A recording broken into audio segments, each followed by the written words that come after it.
72,000 miles and about 240 hours on that generator.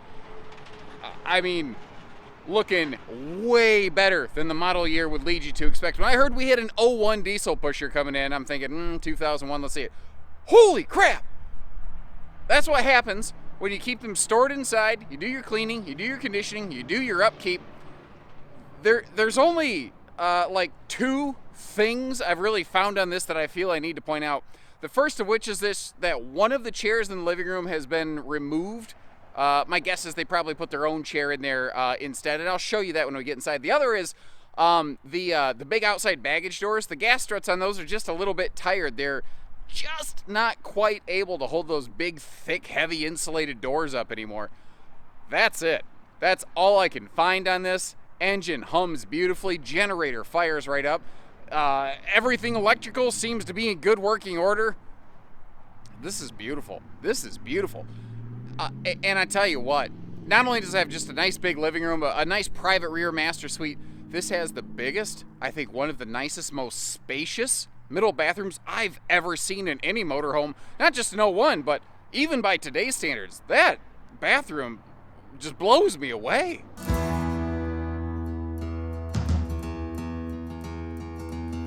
So here's the view as you start walking inside. This is kind of, from the entry door. We're going to very slowly curl our way around so you can get a feel for the space before we get a little bit more specific here. And I tell you, man, all the window coverage, just the little details too. You see how they kept all the chairs tied down so they weren't bang-a-ranging around in transit? Nice little Captain Hook, Peter Pan, Robin Williams reference for you there. Now, when I see those little things, I like to go ahead and get them out of the way first. I spun that captain's chair around so you could take a look at this little, classic flip-out kind of map stand, table stand, board game area here. And I noticed a little depression under this rug. And notice it wasn't a great depression. Those were back in the 20s. But I believe that there was probably another chair mounted there at one point. I highly suspect, because there's nothing out of place unintentionally in this RV. There's nothing rough or broken. That was intentionally removed, not ripped out or anything like that. And they probably just put like their own household recliner or something in there. That's just theory and conjecture, but it's the only logical conclusion I can make. And I mean, all of the soft goods in this, like the fabrics, nothing is worn. Nothing is worn out. Nothing is heavily taxed. It's got that soft touch ceiling liner here and that vaulted ceiling. And one of the things I love about these, not only are they noise canceling, not quite enough to drown out my nasally annoying voice, but good enough to drown out the road noise outside you're probably not hearing. If there had ever been a leak in this RV, which there hasn't, it would be stained. There's no way to get the stain off of that stuff. And you see none of that appears to be present. Now, it actually took me just a little bit. I'm like, I know this thing has hydraulic leveling and air leveling and all that kind of stuff. Like it does a little bit of a squat and then a leveling situation. Computerized leveling, that's the word that I'm looking for here. That's where the controls are. They're hidden in this little swing out compartment right there, which is also where the slide button is. It took me a little bit to find that. And I tell you what, I know for a fact the heat works because the heat was left on and the engine was left running before I got here, and it is flipping smoking in here. It is warm right now, so the heat most definitely works. Now, it is always such a treat when I get to come in and I get to see like all real hardwood kind of cabinetry. Everything is just so much more solid and good feeling. Holy crap. That's even soft touch in here. I didn't notice that my first time through. Even the cabinets are noise canceling. That's crazy. But it leaves the RV with such a feeling of not just being built, but like this thing was crafted. There's a significant difference between the meanings of those two words, I think. Very high level feels. None of the window shades are screwed up. Everything is right on this, basically. Taking a look at the storage, starting right here, we're going to kind of slowly work our way around. And this is a big super slide here, the kitchen and the sofa all in one. Get you a little look at that convection microwave real quick. And as we come down past the solid surface counters, you see just drawerage galorage in this thing. But what's kind of cool here, if we go past the actual tile flooring, little bonus drawer below what I believe is a 10 cubic foot gas electric two-way fridge beside that pull-out pantry. I love those pull-out roller pantries. I love it whenever storage comes to you and you don't have to go digging around on your hands and knees to get to the storage. That's always something that I like. I mean, they could have just boxed this off and left it looking ugly, but there's nothing on this that is flat, angular, awful looking. Like, even this has that little radius touch to it. The time this was built, this is definitely one of those top level premier things, to the tune of, it's still very current in a lot of ways, even by today's standards. But nice as this area is, I mean, again, it was actually weirdly the bathroom that stole the show for me. Now, starting from the bedroom and looking back toward the living area right now, by the way, it's huge. This is the longest, most expansive bathroom I think I have ever seen in any RV. Towable, motorized, destination trailers, park models. This is the largest square foot bathroom I think I've ever seen. I love that big wide open shower with garden tub down below. The tub also, if you notice, if we look through little doors here, you can see it does have a little corner area if you need to sit down to bathe, handy for shaving your legs, or maybe you've just had knee or hip surgery and you prefer it if you can sit down to bathe. That's going to work better for you.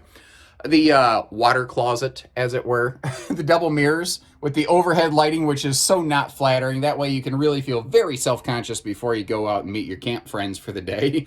All solid surface once again, and everything is all one piece. The sink, the counter, there's no seams or anything there. Handy GFI protected outlets nearby, though, for some, blow dryers, all that kind of stuff. Although, that's kind of like just the bathroom sink, so you can wash your bathroom hands just in the bathroom before you get to the rest of, well, the bathroom. It's like bath inception over here. You can bath the bathroom crap out of this thing. I don't know what I'm going for. Never mind.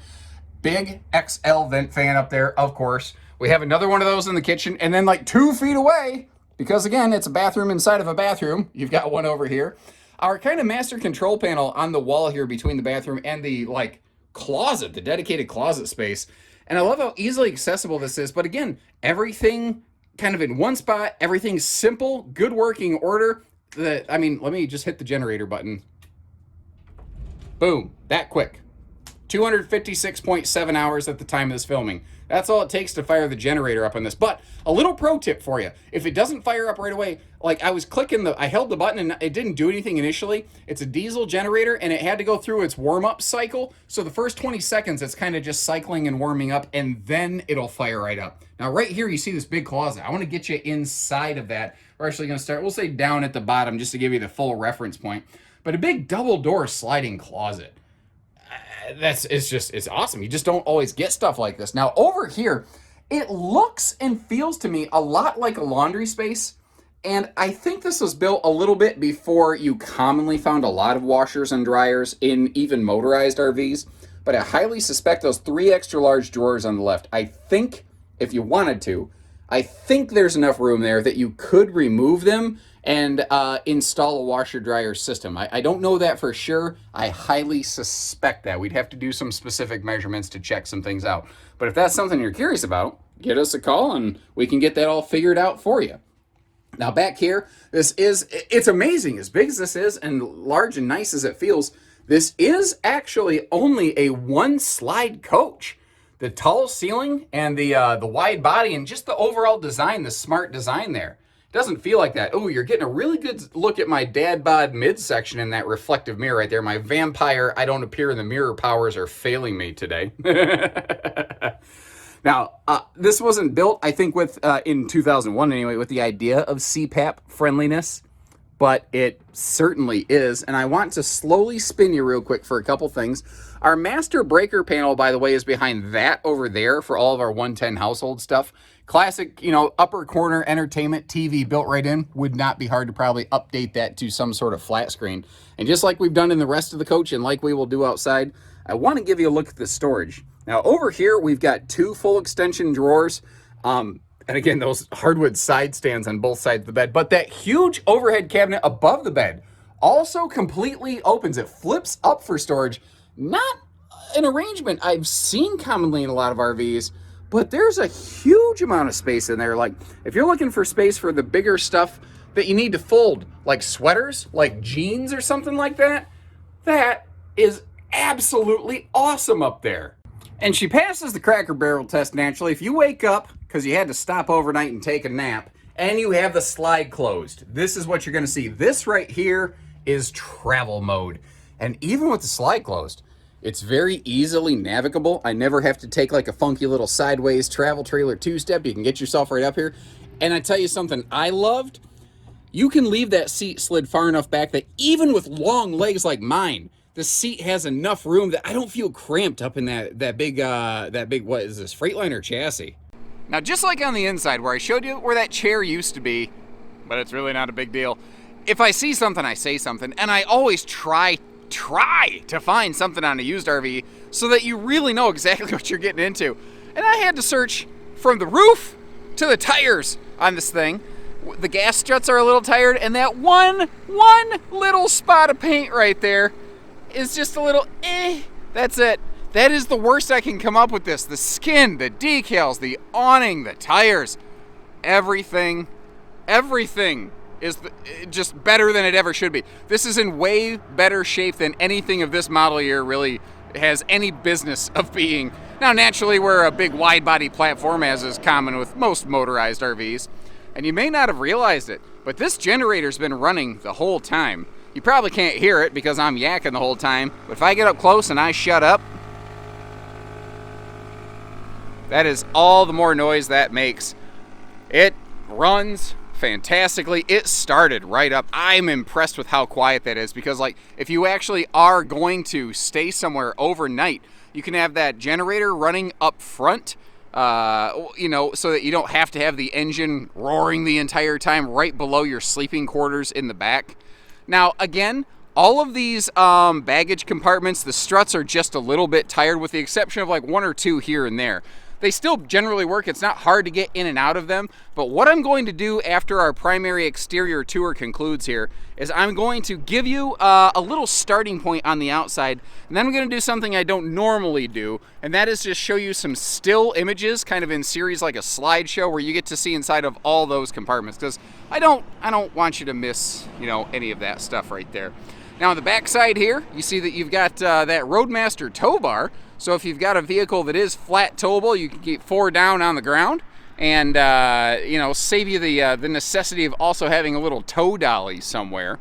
Now, naturally, you're going to want a little kind of ladder extension to get you up and down there unless you got those really long mountain climber legs like me. And then you can go inside and get like a 3-step stool and just hop your way up there.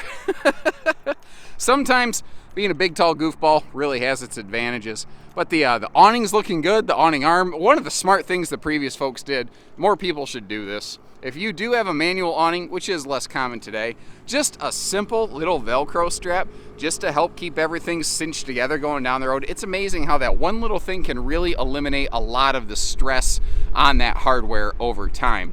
Now, like I said, I want you to get a look at all of the baggage door compartments. And I think we're actually going to start over here in this front driver's corner and then wrap our way back and around back to the front of the RV just for a reference.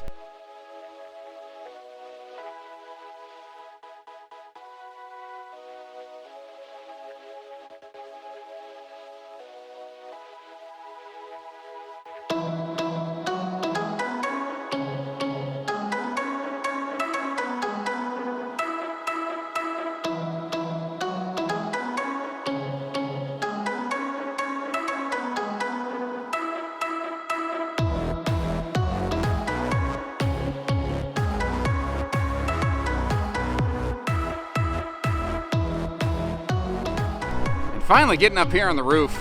None of this should be of any surprise. This has to have been stored indoors its entire life when it was not being used. The solar panel that we're looking at right there, that's kind of just a little 12-volt house battery tender just to kind of keep those panels up and running.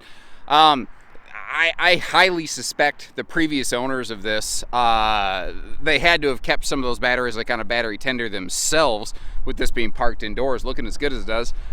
And oh, I can't help it. I am such a kid at heart. I see air horns, I gotta go play with it. Man, I gotta say, I like how this feels. This, every now and then, you'll just put on a shirt or a pair of pants and you're just like, ooh, that's me. I don't normally get that vibe from motorhomes. I'm beaming in this thing. This is fun. And I tell you what I'd like to do is pull up here at Advantage One RV, have my brother, Mr. Young Chase Haylett, come over, be like, hey, Chase, come here. Then right before he gets here, just be like,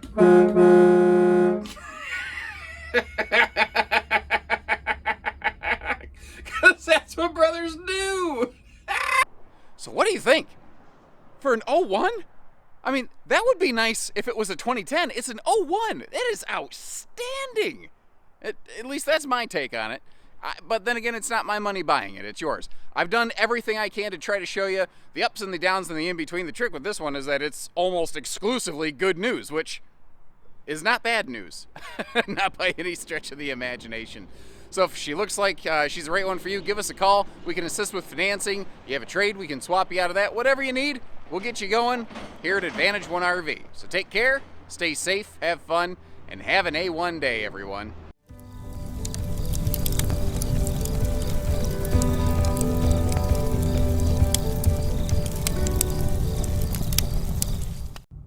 Holy crap.